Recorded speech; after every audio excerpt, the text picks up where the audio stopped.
Now that we've had a chance to look at the output from PCR, all of the plots, I want to take you just through one example where PCR seems like a really good idea. And this is a big data set. There's 120 numeric input variables, and they're just labeled V1 through V120. There's one numeric target variable labeled target, and then finally one variable that indicates the test set. So when test is 1, that's a test observation. When test is 0, it's a training observation. I won't give you the source of this data, it's a secret, but we will come back to it later in this semester. Now, the first thing we're going to do with this data is just implement OLS regression, ordinary least squares. For that, I'm using procReg.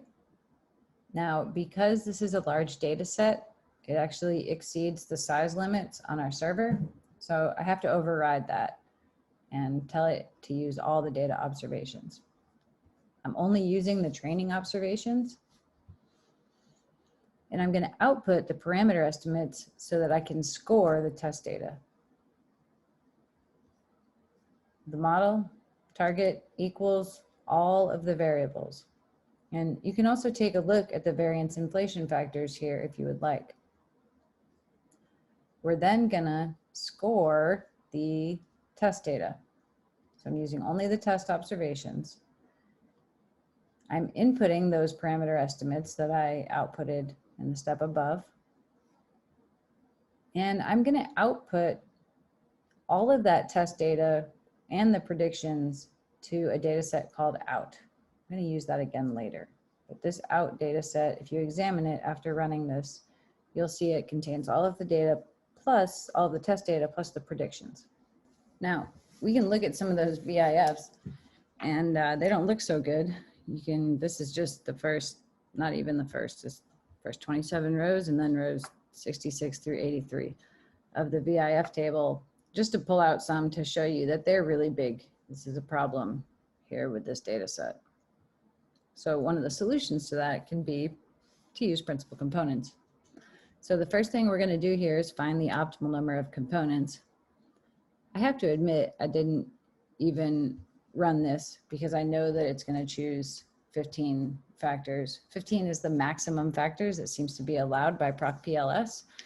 You could actually push this a little bit farther if you'd like to try by using procPrintComp and putting those components into procReg. But for now, we're just going to see how we do with 15 factors. Again, all of the training observations go in here, and I'm going to have to use ODS output to get these parameter estimates. Now, if you're not familiar with the ODS commands, that's okay. They're a pain, honestly, but what they do is they allow you to take any table from the results window and output it to a data set. So here I'm putting the table called parameter estimates into an actual SAS table called PCR estimates. And I have to have this solution option to make that work, to get those parameter estimates, because the estimates I'll get will be for raw data, no standardization or factorization required. Now, finally, I want to score that test data with the PCR model I just created. To do this, I have to create a table of scoring estimates from that ODS output I just got. So this data, PCR estimates, if you just take a look at that and compare it to the output from procReg, you'll see that they're not the same, but they're very close. So these two procedures just transform the PCR estimates so that it matches the structure of the output from procReg, so that we can use it with procScore, which is what we do next. I'm actually putting the output from the first procScore, from the procReg work, into this procScore, because again, that contains all of the original data plus my OLS predicted values. So by using that, I'll have both predictions now on the same table, that final table being called out 2. So the final step would be to compare these two models. You can do that using RSquared.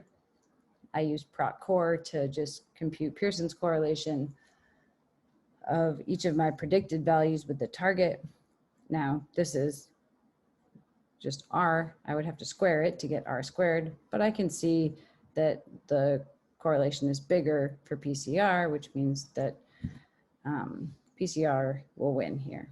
This second procSQL just computes the root mean squared error for each model. And again, it's lower for PCR. So there you have it, a situation where PCR beats OLS. And that's pretty cool. It's only got 15 variables versus 120 in OLS.